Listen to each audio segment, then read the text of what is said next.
It was a sight that neither the gray skies nor the sprinkling rain could ruin. Her Majesty's yacht making a grand entrance into San Diego Harbor. The royal ensigns flooded in the stiff breeze as the anxious crowd watched from the pier. This was no ordinary crowd. All were invited to catch a glimpse of the royal couple. Some donned kilts, others carried quilts, all eager to see the Queen and her prince. Doing the Lambeth walk. Aye. The royal crew in proper step took its proper place, and in punctual British fashion, Her Majesty emerged.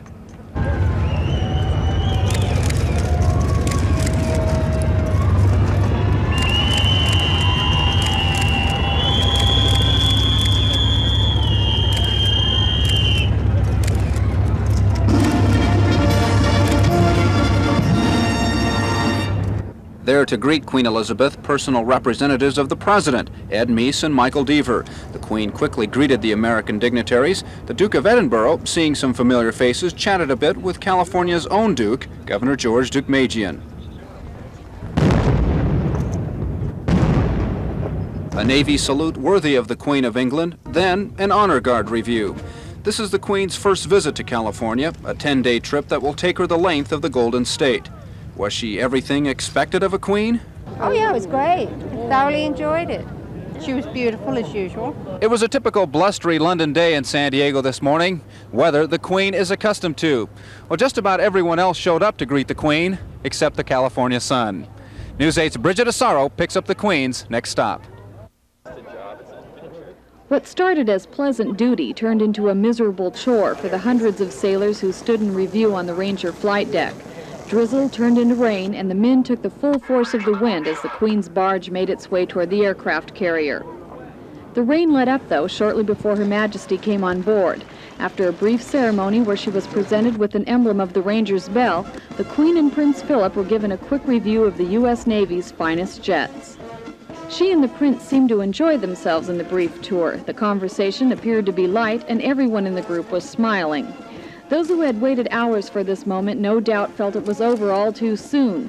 Just minutes after the arrival, the royal couple and their entourage left to drop in on the executive officer's wardroom for lunch. There's no telling what impact the visit to the Ranger had on the Queen, but for sailor Dale Graham, it was quite memorable. It was an experience that will be something I can tell my children in 20 or 30 years from now that I saw the Queen of England on my ship. Were you impressed with her? Yes, I guess so. And the weather could have been a little bit nicer. While some press had to scramble for rides to the next stop on the tour, News 8's Carlos Amezcua was waiting at Scripps Institution of Oceanography. They lined up at Scripps Institution of Oceanography the way they have lined up all over San Diego, waiting for that glimpse of the royal couple. Security was not as tight as expected, and people were allowed to get a good look. Hey, children, you're going to be lining up like this. Protocol is important when royal visitors are present, and all were busy figuring out their greeting duties. The institution's director, Dr. William Nirenberg, greeted Her Majesty and introduced the Queen and Duke to his colleagues. Dr. Glenn Campbell, chairman of the Board of Regents for the University of California. The royal couple's interest in marine science drew them to Scripps. The Queen specifically requested a visit to the aquarium. They spent very little time inside, but time enough to allow the sun, playing hide and seek all day long, to shine on the royal couple. The Queen and Prince seemed to enjoy the show being put on by the sea lion in the ring tank, as at least 100 reporters and cameras recorded the event.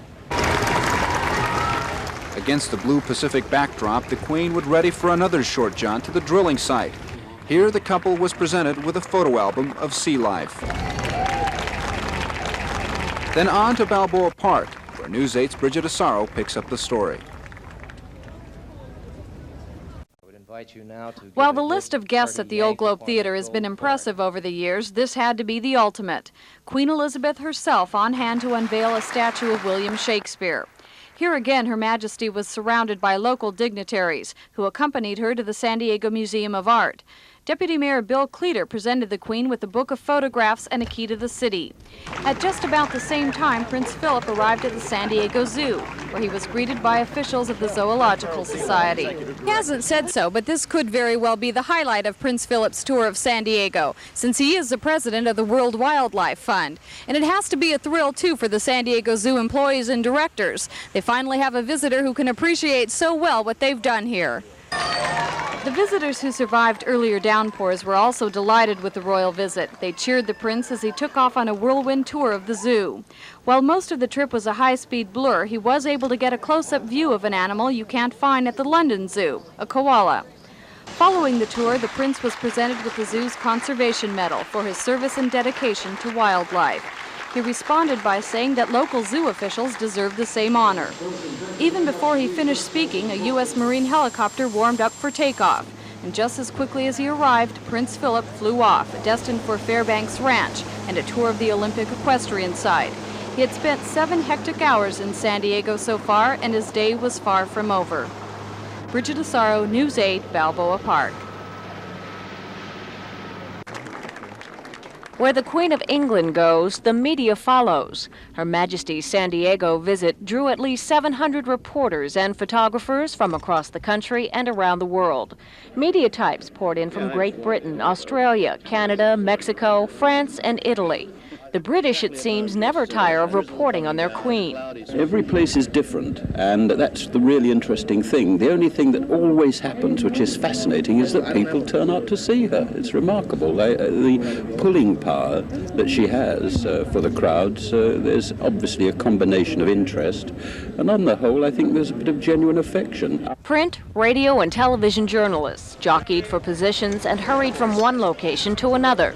Some called it drudgery. The rain added to that feeling. The experience for others was new and exciting, especially for those invited to meet the Queen and her husband on the Britannia. Seattle radio reporter Mike Hamilton received an invitation yesterday to the media reception on board the yacht, so he flew to San Diego right away. They're unassuming, but they are impressive. Their honesty, their frankness, their friendliness was, for me, unexpected.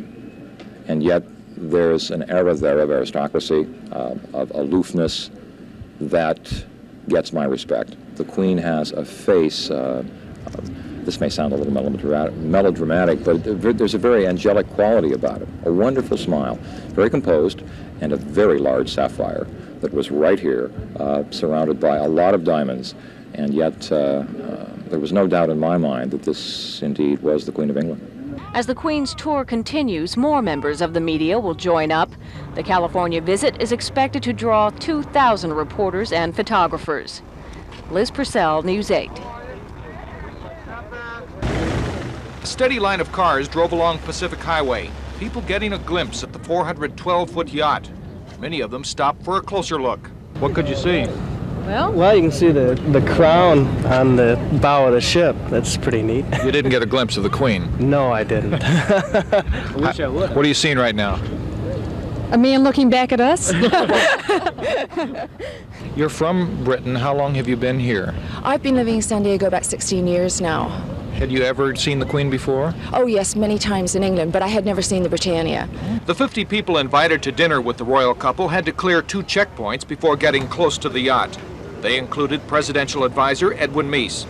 No matter your importance, everyone had to go through the airport-like security. This was a big deal, so much so a Rolls-Royce was very appropriate. However, the impression here was slightly dampened when the chauffeur couldn't get the blasted door to open. After tonight's dinner, a reception was held for 200 people, but not all of the yacht's 22 officers and 254-man crew needed to be on duty. The night was clear, and we caught up with 2 petty officers out on liberty. Cordial chaps, but not too free with information. What do you do on board, though? Unfortunately, I can't disclose that. Oh, okay. It's been very nice talking to you. Yeah.